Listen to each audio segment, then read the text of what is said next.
Cette émission est une présentation de Horizon Lucier et l'évêtement de plein air Alizé. Je m'appelle Suzanne. Suivez-moi.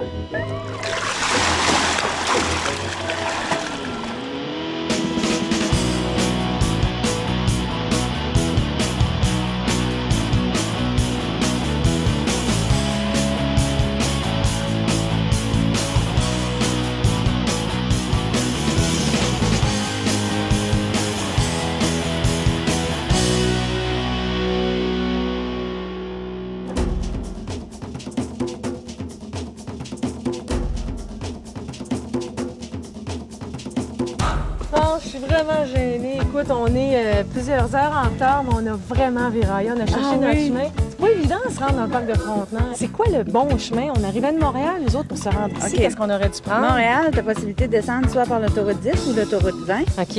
Si tu prends l'autoroute 10, c'est à la sortie Fleurimont, tu en branches sur la 112.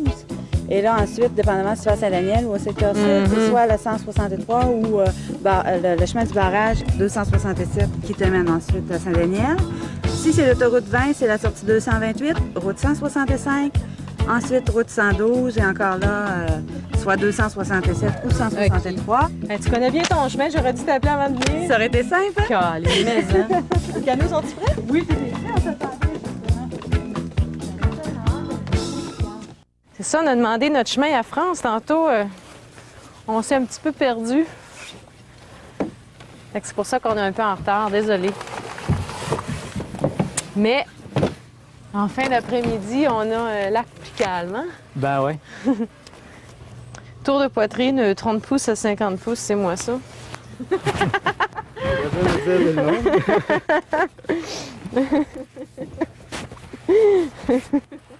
Plus proche du 30 que du 50.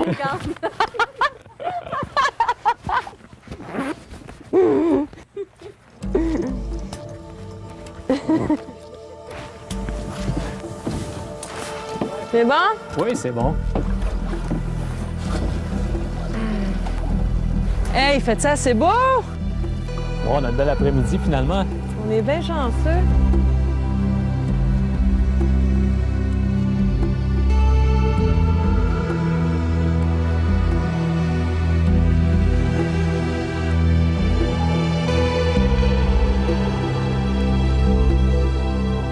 C'est la baie Sauvage, hein, où on s'en va? Oui, la baie Sauvage, ça va être à notre droite, juste dans le trou qu'on voit par là-bas. OK. Puis on va avoir une randonnée d'environ 7 km pour se rendre au site de Canot Camping.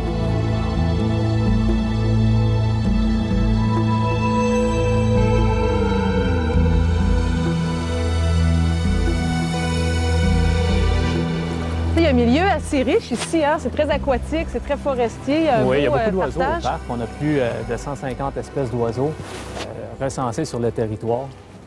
C'est beaucoup, ça. Beaucoup de canards, beaucoup de rapaces aussi. On a entre autres le pigargue à tête blanche qui est observé un peu partout dans le parc. Le héron, qui est l'emblème du parc. Ah, le héron! On peut l'observer dans les marais régulièrement. Est-ce qu'on peut venir pêcher aussi dans le territoire du parc? Certainement. On pêche ici principalement le doré, le brochet, l'achigan. On a aussi un peu de truite mouchetée et de wananiche. Ah! On va voir si je ramené ma canne à pêche. Hey, c'est magnifique, hein?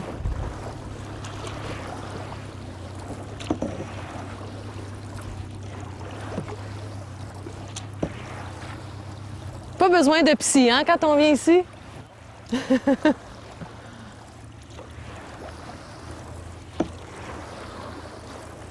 Les sites de canot camping, c'est des sites de camping on ne peut plus sauvages, là. C'est du camping rustique. Très rustique. On est assez près des animaux. Est-ce qu'on devrait grimper de notre nourriture dans les arbres aujourd'hui? Ici, au parc, on n'a pas de problème avec l'ours ou ces animaux-là, mais non. Évidemment, il faut garder la nourriture à l'abri des petits animaux qui pourraient... Des petits rongeurs qui pourraient venir fouiner dans nos sacs parce qu'ils sont pas gênés, hein? Non.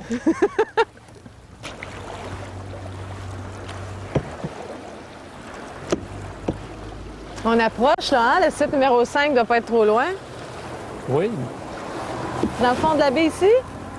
Dans le fond de la baie, ça va faire un petit croche, puis ça va être dans le fond.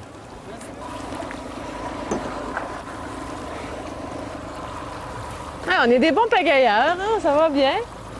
Parce qu'on pagaie pour vrai, là. C'est pas arrangé avec le gars des vues, ça. Ça va nous prendre 2h15 pour vrai nous rendre à notre camping. Puis là, on arrive presque au camping numéro 4, puis ça fait à peu près 1 heure qu'on pagaie. Fait que ça va bien. Si moi je le fais, ça veut dire que tout le monde qui m'écoute va être capable de le faire facilement.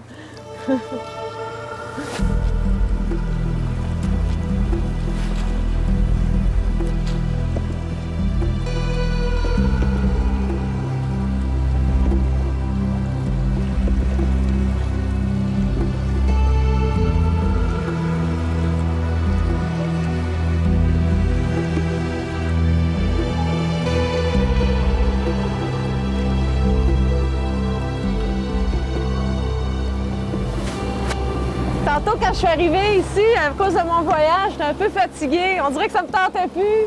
Mais un coup qu'on est sur l'eau, là, on dirait, je sais pas, c'est une... Hein? C'est comme une énergie qui nous prend, qui se prend de nous, puis... on peut pagayer loin comme ça. Est-ce que c'est ici qu'on devrait peut-être s'arrêter pour... On pourrait rentrer peut-être juste un peu dans la baie. Puis... Oui. Ouais, fait que là, je vais te faire rire. Un impôt à huard. Ben, j'ai pas beaucoup de talent. Mon huard, il a la grippe, là, mais on en voit 2 là-bas. Peut-être qu'il va répondre. Moi, je ris d'avance. Je sais qu'est-ce que ça va donner.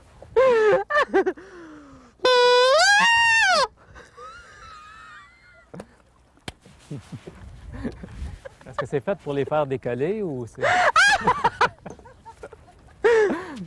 Ah, il a bougé, il a bougé.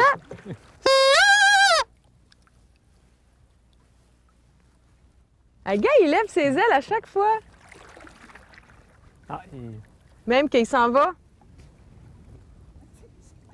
J'ai fait peur!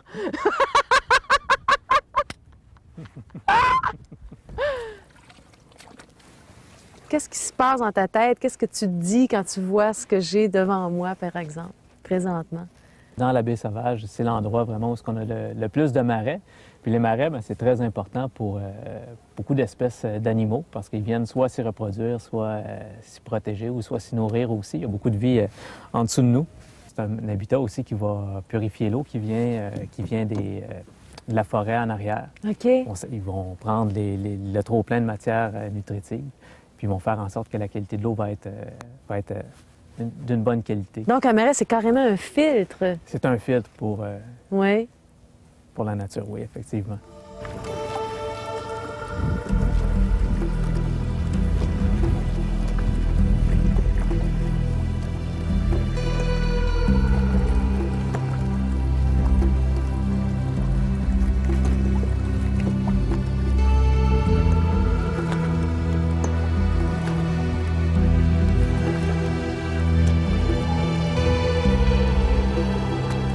J'aime ça en fin de journée parce que c'est calme comme un miroir.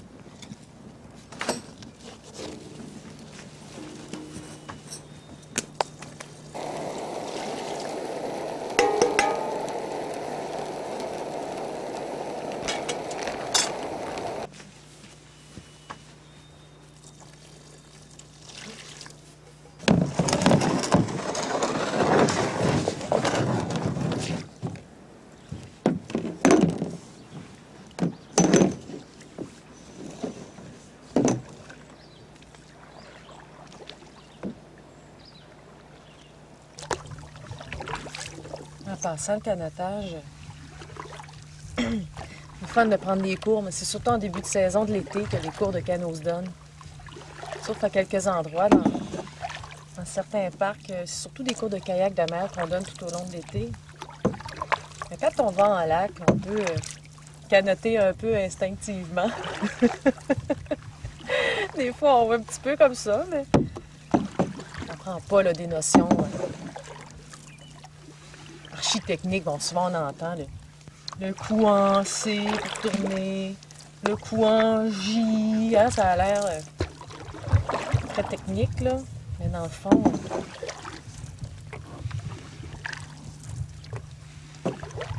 juste pagayer. Un petit coup à gauche, ça nous fait aller à droite. Un petit coup à droite, ça nous fait aller à gauche. On commence avec ça, puis on développe la technique à force d'en faire. Puis en lac, quand c'est calme, c'est le meilleur endroit.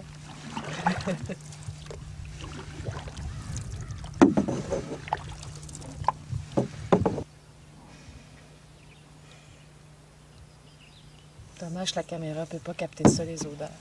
Vous comprendrez rien. Si vous ne l'avez jamais vécu. Là.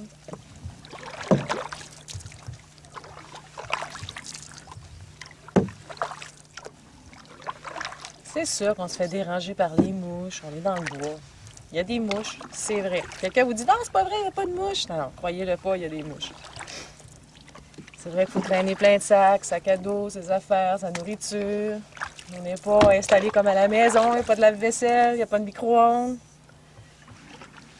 Mais on n'a rien d'autre à faire que ça. Relaxer, faire du canot, se laver le visage, même l'eau du lac, de la rivière.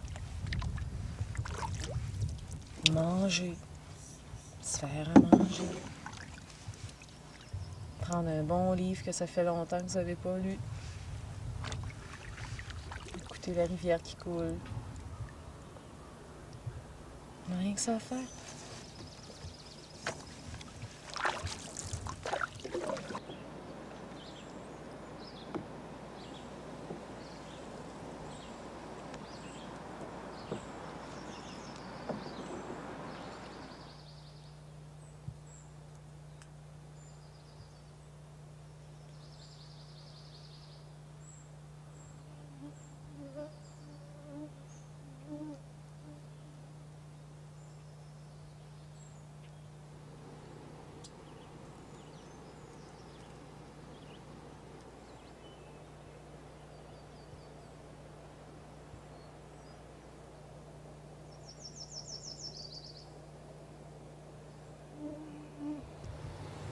Ça vaut vraiment la peine en camping de se lever tôt le matin, plus tôt qu'à l'habitude. C'est vraiment dans ces moments-là que sur le bord d'un lac, par exemple, le lac est calme. Comme la surface d'un miroir, c'est toute lisse. On entend juste les oiseaux brûler à gorge blanche. Une petite paruline. Pas de bateau à moteur encore sur les lacs qu'il y a des bateaux. Ils sont pas levés encore. On est plus lève-tôt qu'eux autres. C'est pas mal zen. Zen dans le sens qu'il faut vivre le moment présent. Là, présentement. Boum. C'est tranquille.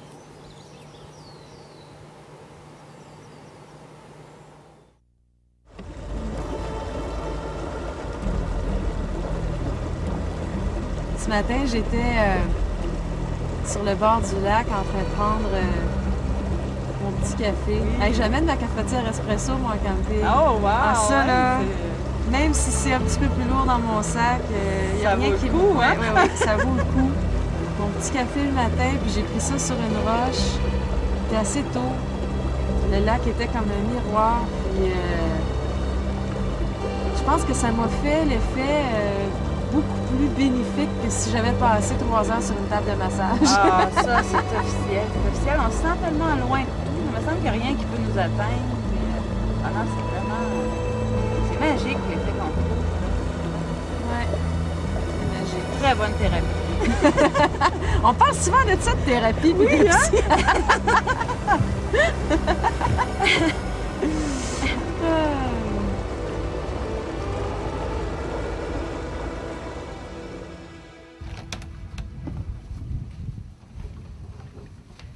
T'as-tu aimé ça, mademoiselle? Oui! Qu'est-ce que t'as aimé le plus? J'ai aimé faire du bateau, faire du bateau, hein? Puis coucher dans la tente. C'était-tu la première fois que tu couchais dans la tente? Oui! Puis t'as aimé ça? Tu veux-tu revenir? Oui. Oui, hein? Pour plus d'informations ou pour faire une réservation dans le réseau de nos 22 parcs nationaux, vous pouvez vous adresser directement à Parc Québec.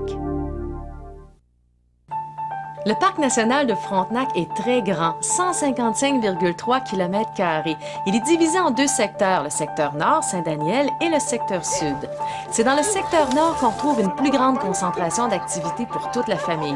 En été, la plage surveillée est l'endroit rêvé pour s'amuser au soleil. Que ce soit pour les sentiers de randonnée, les 8 km de pistes cyclables, la capitainerie où on peut louer canot, kayak de mer et pédalo, et le camping, tout est accessible à pied. C'est le secteur sud qui demeure le plus sauvage et c'est là que sont situés les sites de canot-camping sur ces trois lacs. On compte presque une centaine de sites aménagés dans le secteur nord. Tous les sites sont bien ombragés. Et je vous conseille de réserver les sites en bordure du lac Saint-François. Demandez pour le 23 et le 25, ce sont les plus beaux.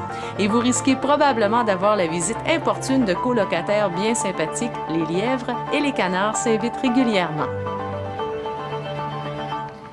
Tu vois les canards, là? Ça, c'est un bel exemple de ce dont je voulais parler, puis c'est vraiment pas arrangé avec le gars des vues, hein? Je voulais vous parler de comment diminuer les impacts sur l'environnement quand on est en camping, parce qu'ici, au parc Frontenac, on vous donne, suis-moi, des baguettes pour les guimauves. Pour une des bonnes raisons, qui est la suivante, c'est au nombre de personnes qui viennent au camping. Si on se mettait à arracher toutes les branches d'arbres à chaque fois qu'on veut se faire des guimauves sur le feu, bien, ça serait un désert ici. Donc, on vous donne des baguettes à guimauves. La nourriture, il ne faut pas nourrir les animaux dans tous les parcs.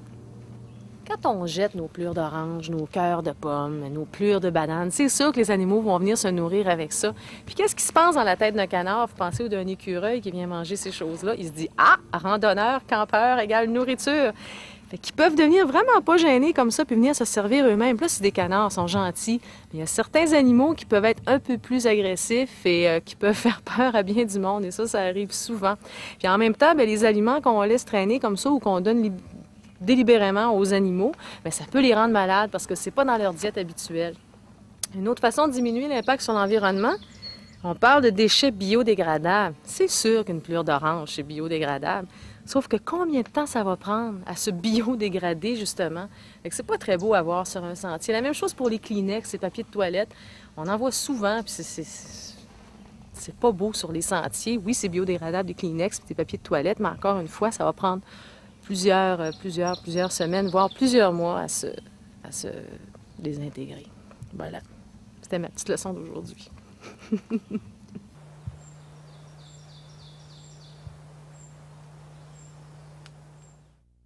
Tu fais la tourbière, Stéphane, t'en connais bien? Oui, ben en fait, c'est ça. Ça fait une année qu'on réalise l'activité ici, puis Ouais. l'interprétation de la tourbière. Le milieu de la tourbière, c'est tout ce qui est inclus ici à l'intérieur de la ligne verte. À l'extérieur, c'est différents milieux forestiers. Puis la randonnée qu'on fait, ça se trouve être le sentier numéro 1. Quand on exploite une tourbière, c'est qu'on creuse des canaux d'irrigation, on enlève l'eau, on assèche le milieu. On va avec c'est comme un genre de gros tracteur avec une bouche d'aspiration. À ce moment-là, on prélève la partie en surface qui est séchée. Puis parfois, on a des surprises. Au Québec, c'est pas encore arrivé. Par contre, dans certains pays en Europe, ils ont trouvé des corps humains. Des gens qui avaient été sacrifiés lors de rituels de fertilité. Disons, les gens voulaient avoir une bonne récolte, une saison productive ou avoir les dieux de leur côté. Alors, à ce moment-là, ils sacrifiaient des personnes. Souvent, c'est un sacrifice qui était volontaire. La personne disait « OK, je vais le faire ». Puis le sacrifice souvent impliquait que la personne était décapitée. Puis les parties des corps étaient dispersées ou remis ensemble dans les tourbières ou dans différents milieux. Mais dans le cas des tourbières, ce qui arrive, c'est que, étant donné qu'il y a très peu de décomposition, à ce moment-là, les corps sont retrouvés 2000-2500 ans après, à peu près intacts.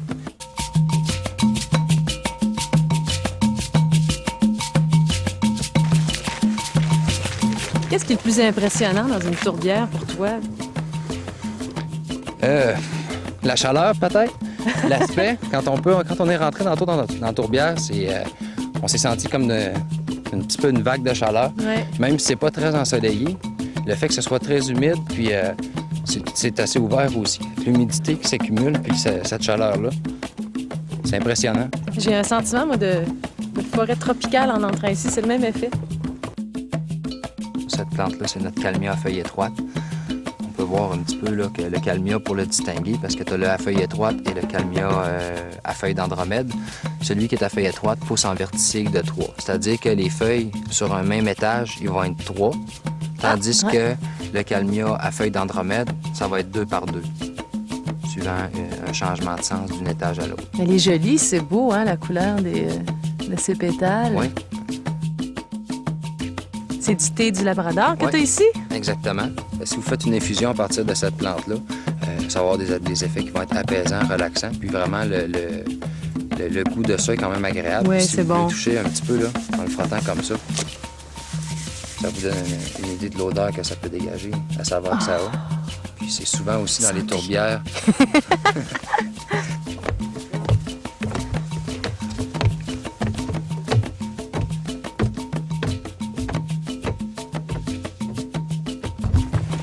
La croissance était difficile. C'est des plantes qui étaient adaptées à des milieux qui étaient très pauvres.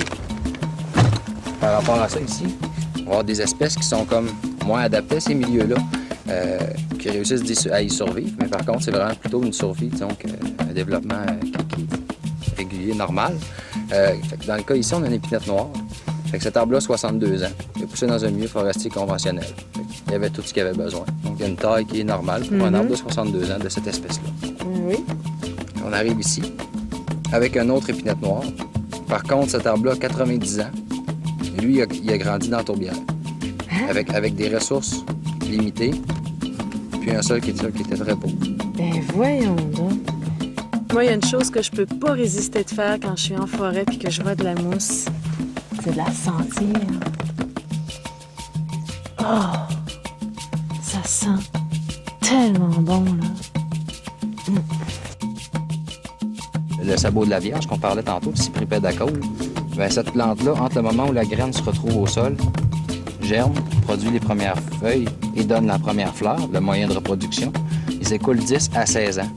Donc à ce moment-là, quand tu arrives en milieu forestier, tu vois cette fleur-là, elle est belle, ma blonde va être contente. On sort les ciseaux. Clic. Ça fait 16 ans peut-être que cette plante-là travaille pour arriver à se reproduire. Ah ouais. Puis toi, ton impact, c'est je l'arrache. Puis 2 jours plus tard, c'est fini. Tu mets ça au vidange, puis on passe à autre chose. Sauf que c'est un impact qui est majeur. Ben oui, hey, 16 ans. Ouais.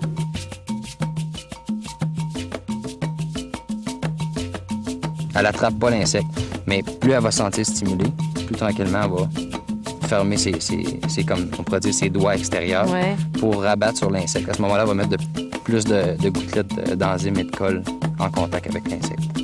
Et l'insecte est capturé. Oui, il est pris, c'est fait. C'est long à digérer, un insecte par une fleur? De ce que j'ai lu, c'est en 2 à 3 heures, la digestion s'amorce. Puis 2 à 3 jours, la digestion se termine.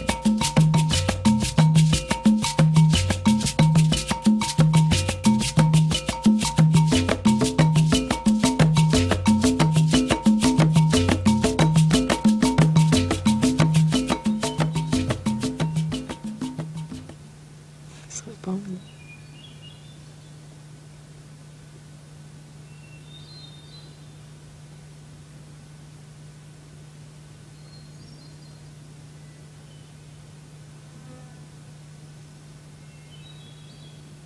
Hey, c'est tellement silencieux qu'on entend même les mouches qui volent.